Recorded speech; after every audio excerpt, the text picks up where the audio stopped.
Eto mga ka-59, no? Ito isang pinakamalupit din na problema ito ng ating mga ka-59. May problema kang ganito, alam mo na kung anong gagawin. Galing ito kay ka-VJ M. Marvin. Yung kanyang message dito ay, paano sir? Kasi yung sahod namin isang buwan na hindi pa kami pinapasahod. At yung is namin wala nang hulog mahigit na siguro isang taon. Paano yan sir? Siyempre ka-VJ M.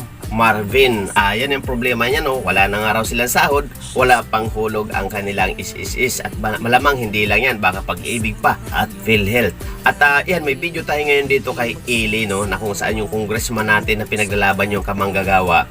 Pero ganun pa man, bago natin ito bigyan ng reaction, ay pakishare ng video ninyo na ito. At syempre kung saan nyo mapanood, sa Facebook man or sa YouTube man, dahil pag ito'y na-share ninyo, kasama kayo sa gagawin nating raffle sa December 20. Sabado po yan ng hapon. Nakalive po tayo sa ating Facebook at YouTube.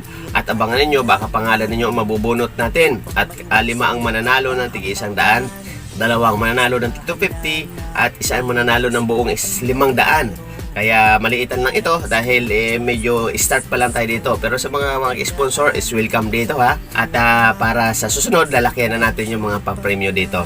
So ngayon, ang katanungan na ito ay sasagutin na natin at panonoorin natin yung video ni Congressman Eli, na kung saan siya yung tagapagtanggol natin talaga pagdating sa kamanggagawa. Pero sasagutin ko muna ang tanong na ito na kung saan galing kay ka-VJ M. Marvin, na kung saan paano sir yung sahod namin isang buwan na hindi pa kami pinapasahod, at yung is namin wala nang hulog ng mahigit sa isang taon na raw, no? At yun nga kapatid, no, VJ M. Marvin ay pagdating sa mga ganyang benefits, hindi lang sa is pag-ibig, PhilHealth, no, ay mayroon naman tayong karapatan talaga dyan, no? At syempre alam na kaagad sa mga ka-59. Itong message na ito siguro late ko lang ito nabasa, no? Pero baka ngayon sumuhilo na sila or di natin alam yung is nila o nahulugan na ba.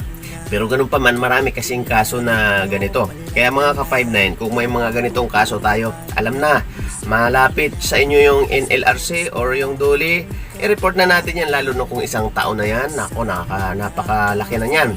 So, ganun pa man, siyempre, karapatan natin yun. Kaya, karapatan natin na mag-report. Ang mga kumpanya is may karapatan din naman sila, pero mayroon din tayong karapatan na mga kamanggagawa na kailangan nilang tuparin or sundin, lalo na yung is na yan, dahil nga, importante yan para sa atin. So, kaya tayo nagtatrabaho dahil sa mga benefits na yan. Kasi kung tutusin, ngayon, napakaraming trabaho na walang benepisyo. Katulad ng Lalamove. Oo, ako nag-extra ng Lalamove, pero maganda ang kita, kaya lang walang benefits. Kaya mas pinili ko pa rin na mag-company, din extra na lang yung Lalamove. So mga ganun ba? So siyempre kung masipag ka, hindi ka sapat sa'yo ang isang trabaho lang kung masipag ka talaga. So ganun pa man, ang sagot natin dito is kung may malapit na NLRC dyan sa inyo or DOLI, ay kailangan mong i-report yan or isumbong na yan yung problema nyo, dahil maring hindi lang ikaw ang may problema dyan, maring maraming may kasamahan ka pa dyan. So sa ating mga ka-59 na mga nakakapanood sa ating video na ito, pag may mga ganitong problema kayo, huwag nyo nang patagalin, makipag-usap na kaagad kayo sa inyong agency tungkol sa inyong problema, tungkol sa hindi mga nahuhulugan, kasi nga lalaki ng lalaki yan at kawawa tayo. Ngayon kung wala silang aksyon, at parang sabi nga nila, minsan nagpapabingi-bingihan lang, nagpapabulag-bulagan lang, kahit na anong pakikipag-usap mo na sa kanila, mas maganda gagawa kayo ng sulat, pinakamaganda yon.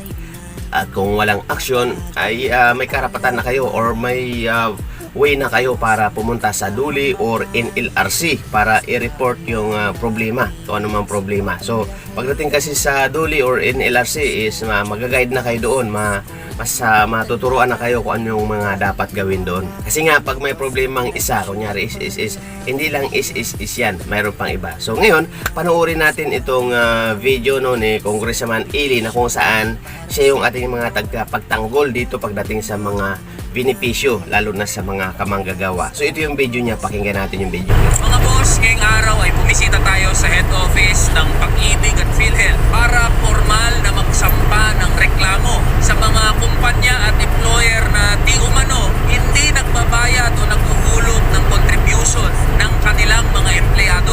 Ito yung binabanggit natin mga boss, na kahit naka-session break, walang pasok doon sa House of Representatives, tuloy-tuloy yung ating trabaho at ginagampanan natin yung oversight function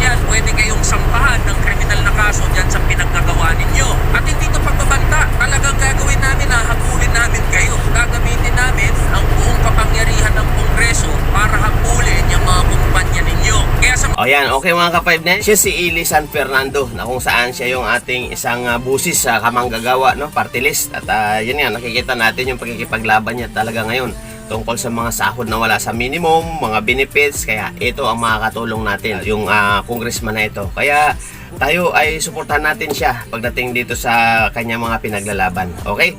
So yan mga ka-5-9, no? So dapat alam na natin yung mga gagawin pag mga ganyan. Kasi kung tayo ay may alam, so wala nang agency na po pwedeng manloko sa atin. Kaya pag may mga agency na gano'n, huwag na kayo pumasok sa mga ganyan.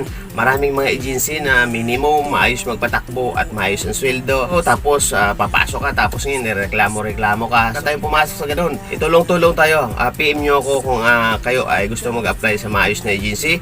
Pero siguraduhin lang natin na qualified kayo dahil sigurado may papasok natin kayo. Pero ganun pa man, yung ating kasi mga ka-5-9 iba, reklamo ng reklamo, hindi naman qualified sa mga maayos na agency.